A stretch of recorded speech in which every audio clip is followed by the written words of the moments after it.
एक गीत 100 अफसाने।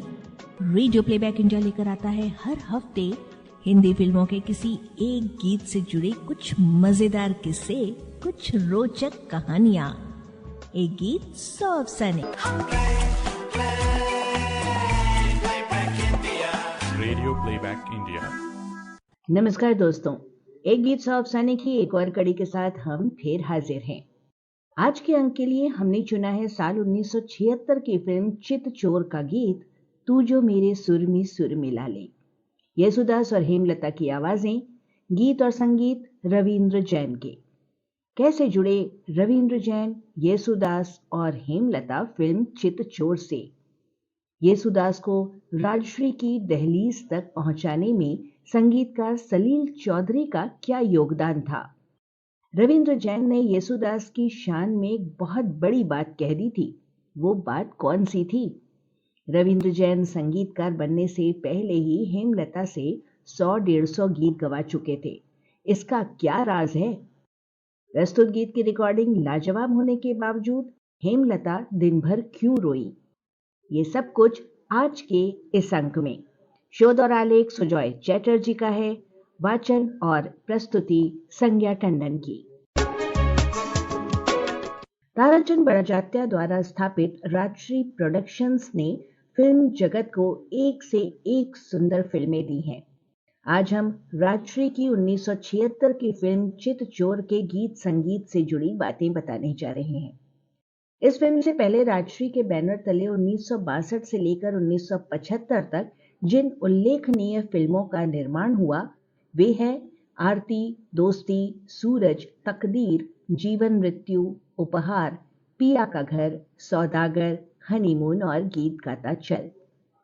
राजश्री की फिल्मों में संगीत देने वाले संगीतकारों में जो सर्वोपरि हैं वो हैं रविंद्र जैन जी। चितचोर से पहले वे इस बैनर के लिए सौदागर और गीत गाता चल फिल्मों में संगीत दे चुके थे और 1976 की दो फिल्मों चितचोर और तपस्या में संगीत दे रहे थे। सौदागर रविंद्र जैन साहब के कैरियर का पहला ब्रेक था। हालांकि उनकी पहली फिल्म कांच और हीरा थी, पर उन्हें पहचान सौदागर से ही मिली। लेकिन ये जान लेना जरूरी है कि जब राजश्री की फिल्मों में स्थापित संगीतकार जैसे कि रोशन, शंकर जयकिशन, सलील चौधरी, लक्ष्मीकांत प्यारेलाल और उषा खन्ना संगीत दे ही रहे थे, तब रविंद्र जैन जैसे नौसिखिए संगीतकार को ब्रेक देने का ख्याल ताराचंद जी को कैसे आया? इसके लिए हमें थोड़ा पीछे जाना होगा और रविंद्र जैन साहब के संघर्ष के दिनों में झांकना होगा। 70 के दशक के शुरू में रविंद्र जैन अपने बड़े भाई शंकर और अपने मित्र राधेश्याम, जो फिल्म निर्माता के रूप में स्थापित होना चाहते थे, इन तीनों ने कलकत्ते से मुंबई की तरफ रुख किया। दरअसल वे निर्माणाधीन फिल्म लोरी के गाने मुंबई में रिकॉर्ड करने के लिए गए थे। रविंद्र जैन के लिखे और संगीतबद्ध किए हुए गीत की रिकॉर्डिंग हुई, जिन्हें गाया लता मंगेशकर, आशा भोसले, मोहम्मद रफी और मुकेश जैसे बड़े गायकों ने। लेकिन अफसोस कि फिल्म नहीं बनी। उन्हीं दिनों बंबई में रहते हुए राधे श्याम जी के घर पर रविंद्र जैन जी की मुलाकात हुई अभिनेता संजीव कुमार साहब से। जब रविंद्र जैन ने संजीव कुमार से काम दिलाने की मदद मांगी तो संजीव कुमार ने अपनी निर्माणाधीन फिल्म पारस के सेट पर उन्हें आ जाने को कहा ताकि वे उनकी मुलाकात फिल्मकार रमेश सिप्पी से करवा सकें। साल था 1971 और जगह थी देवलाली। रविंद्र जैन की धुनों से सिप्पी साहब इतने प्रभावित हुए कि फिल्म पारस में ही उनका एक गीत रख लिया। हालांकि फिल्म के संगीतकार के रूप में केवल कल्याण जी आनंद जी का नाम ही गया। इसी समय रविंद्र जैन को बी ग्रेट फिल्म कांच और हीरा में संगीत देने का मौका मिला, जिसके निर्माता थे सुदर्शन। मुंबई में रहते हुए लोगों से मिलना जुलना जारी रहा। एक बार राधे श्याम जी के दोस्त मुरली हरि बजाज के बेटे के जन्मदिन की पार्टी में रविंद्र जैन ने बहुत सारे गाने गाए। उस पार्टी में हास्य कवि राम जी मनहर भी मौजूद थे, जो रविंद्र जैन से इतने प्रभावित हुए कि उनकी मदद करनी शुरू कर दी और राजश्री के ताराचंद जी के साथ और रामानंद सागर साहब के साथ भी उनकी मुलाकात करवा दी। रविंद्र जैन की प्रतिभा, उनके ज्ञान और पांडित्य से प्रभावित हुए बिना बड़ा जात्या जी नहीं रह सके और उनसे उन्होंने ये वादा किया कि जब भी कभी ऐसे किसी विषय की फिल्म बनेगी तो उन्हें वे मौका जरूर देंगे। एक ही साल के अंदर वो मौका आ गया जब बंगाल की ग्रामीण पृष्ठभूमि पर आधारित कहानी पर सौदागर फिल्म की योजना बनी। बंगाल से ताल्लुक रखने की वजह से यानी कि बांग्ला साहित्य, संस्कृति और संगीत की गंभीर समझ रखने की वजह से रविंद्र जैन जी को सौदागर मिल गई। यहाँ से राजश्री और रविंद्र जैन का जो साथ शुरू हुआ वो एक लंबे समय तक चला और एक से बढ़कर एक म्यूजिकल फिल्मों का उपहार हमें मिला, जिनमें चित्तचोर भी एक मील का पत्थर है। दोस्तों, अब हम बात करेंगे पार्श्व गायक येशुदास की, जिनका रविंद्र जैन और राजश्री प्रोडक्शंस दोनों के साथ संबंध फिल्म चित्तचोर से ही शुरू हुआ था। येशुदास को हिंदी फिल्म संगीत जगत में लाने का श्रेय सलील चौधरी को जाता है। हुआ यूं कि येशुदास ने दक्षिणी फिल्मों में अपना पार्श्व गायन 1961 में शुरू किया था। 1965 में मलयालम फिल्म निर्देशक रोमू करियत ने सलील चौधरी की हिंदी और बंगला धुनों से प्रभावित होकर उन्हें अपनी महत्वाकांक्षी फिल्म चेम्मीन में संगीत देने का मौका दिया और इस प्रकार सलील चौधरी के सामने मलयालम फिल्म उद्योग के द्वार खुल गए। इस फिल्म में सलील दा ने येशुदास से कई गीत गवाए जो काफी मशहूर हुए और इस फिल्म को मलयालम फिल्मों के इतिहास का एक मील का पत्थर कहा जाता है। इस फिल्म के बाद अगले 10 सालों तक सलील दा ने जितनी भी मलयालम फिल्मों में संगीत दिया उन सभी में येशुदास को गवाया। इसी दौरान येशुदास को कुछ बी और सी ग्रेड हिंदी फिल्मों में गीत गाने का मौका मिला, जैसे कि 1971 की जय जवान जय किसान, 1975 की रोशनी और अंधेरा और इसी साल यानी 1975 की बागी लुटेरा। इन तीनों फिल्मों के संगीतकार दक्षिण के थे। इसके बाद आया 1976 का साल, जब एक बार फिर सलील चौधरी और येशुदास का साथ हुआ, लेकिन किसी मलयालम फिल्म के लिए नहीं बल्कि हिंदी फिल्म छोटी सी बात के लिए।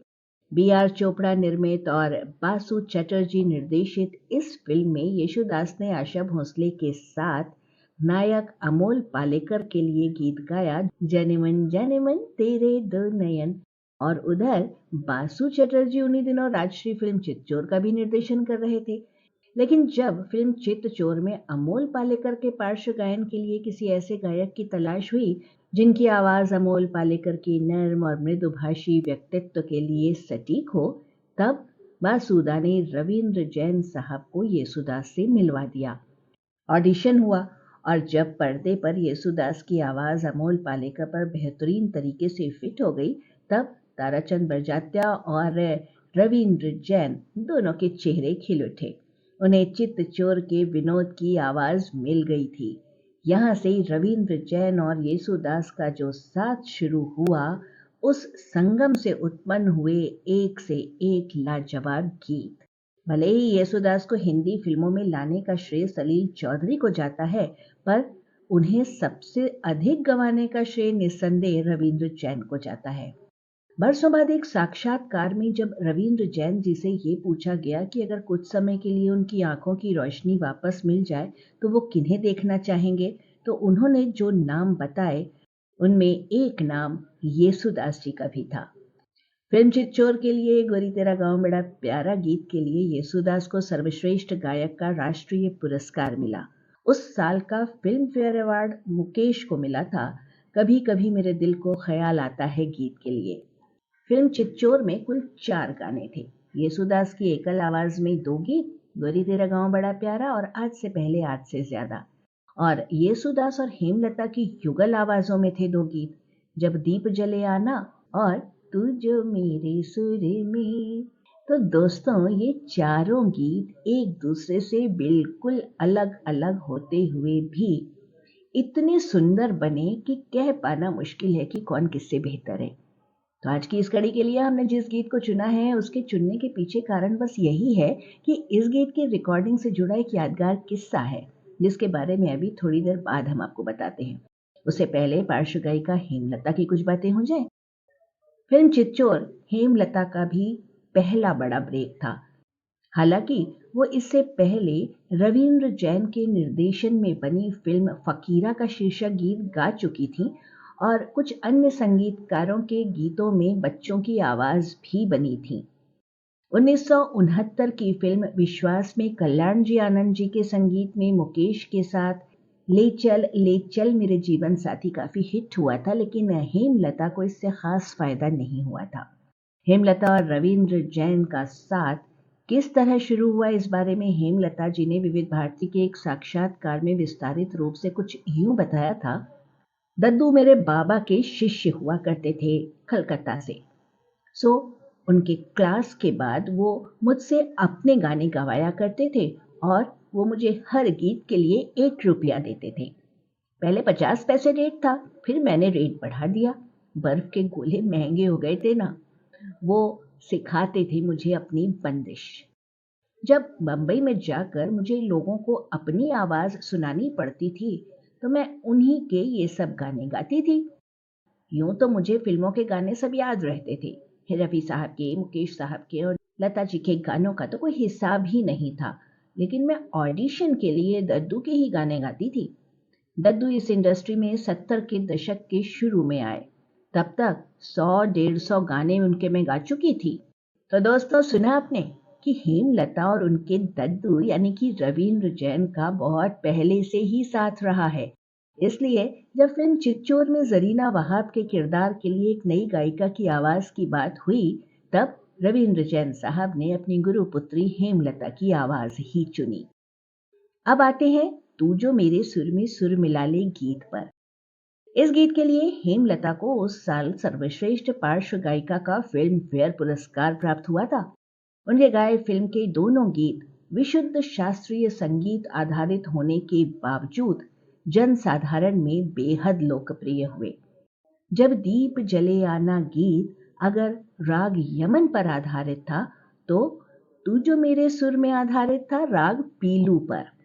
हेमलता और येसुदास ने निस्संदेह दोनों गाने बेहतरीन गाए, लेकिन सबसे अधिक श्रेय रविंद्र जैन को जाता है। इन दोनों गीतों में उनका काव्य बेहतर है या संगीत बताना मुश्किल है। स्तरीय बोल और स्तरीय संगीत को किस तरह से क्लास और मास दोनों में लोकप्रिय बनाया जा सकता है, ये 2 गीत इसी के उदाहरण हैं। फिल्म चिच्चोर के एल्बम के लिए रविंद्र जैन साहब की तारीफ करने वालों में लता मंगेशकर, आशा भोसले, हृदयनाथ मंगेशकर और सुधीर फड़के जैसे गुणी कलाकार शामिल थे। तू जो मेरे सुर में सुर मिला ले, संग गाले तो जिंदगी हो जाए सफल। इस गाने की रिकॉर्डिंग से जुड़े एक दिलचस्प किस्से का हेमलता जी ने उसी साक्षात्कार में जिक्र किया था। हुआ यूं कि इस गीत की रिकॉर्डिंग के दिन हेमलता जी स्टूडियो लेट पहुंची। किस कारण लेट हुई थी, इस पर तो हेमलता जी की याददाश्त जवाब दे गई, पर किसी कारण उन्हें बहुत देर हो गई। जब वो स्टूडियो पहुंची तब वहां सभी लोग आ चुके थे। येसुदास जी भी उनकी राह देख रहे थे। रविंद्र जैन जी ने हेमलता से कुछ नहीं कहा, बस रिकॉर्डिंग शुरू करवा दी। रिकॉर्डिंग पूरी होने के बाद हेमलता दद्दू के पास गई माफी मांगने, तो दद्दू ने कहा कि अगर तुम मेरे गुरुजी की बेटी नहीं होती तो आज वापस भेज देता। अचानक दद्दू के मुख से ऐसी कटु बात सुनकर हेमलता को जबरदस्त चोट लगी। उनकी आंखों से झरझर आंसू टपकने लगे। उन्हें अपने दद्दू पर बहुत अभिमान हो गया, ये सोचकर कि वो उन्हें सिर्फ इसलिए गवाते हैं क्योंकि वो उनके गुरु की बेटी हैं। बर्मन दादा, कल्याण जी भाई, लक्ष्मीकांत प्यारेलाल, इन सभी ने तो उन्हें गवाया है, तो फिर दद्दू ने ऐसा क्यों कह दिया? हेमलता जी ने बताया कि उन्हें उस दिन इतना बुरा लग रहा था कि वो घर वापस आकर भी दिन भर रोती रहीं। उनका मन अस्थिर था। अगले ही दिन वो दद्दू के पास वापस गई और उनसे जाकर कहा कि देर से आने के लिए अगर आप मुझे बाहर निकाल देते तो मुझे एक सबक मिलता, बुरा नहीं लगता, लेकिन आपने ऐसा क्यों कहा कि अगर गुरु की बेटी नहीं होती तो बाहर निकाल देता।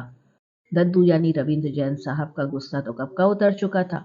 उन्होंने हेमलता के सर पर प्यार से हाथ रखकर कहा और बड़े प्यार से कहा कि देखना, एक दिन ऐसा आएगा जब तुम्हारे लिए सारे संगीतकार इंतजार करेंगे। तुम नहीं आओगी तो रिकॉर्डिंग नहीं होगी। ये सुनकर हेमलता जी के दिल पर जो बोझ था वो उतर गया।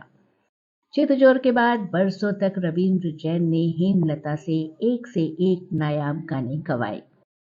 दोस्तों, साल 2003 में राजश्री प्रोडक्शंस ने चितचोर फिल्म का रीमेक बनाया मैं प्रेम की दीवानी हूँ शीर्षक से। ऋतिक रोशन, अभिषेक बच्चन और करीना कपूर जैसी जबरदस्त स्टार कास्ट और अन्नू मलिक जैसे मंजे हुए संगीतकार होने के बावजूद ये फिल्म बॉक्स ऑफिस पर मुंह के बल गिरी। दर्शकों ने और श्रोताओं ने अब तक उसी सीधे सरल चितचोर को ही याद रखा है, और याद रखा है रविंद्र जैन, येसुदास और हेमलता के उन सुमधुर गीतों को। तो दोस्तों, आज के लिए बस इतना ही। अगले सप्ताह फिर किसी गीत से जुड़े अफसाने को लेकर हम होंगे हाजिर। तब तक के लिए अनुमति दीजिए। नमस्कार। एक गीत 100 अफसाने। Radio playback India.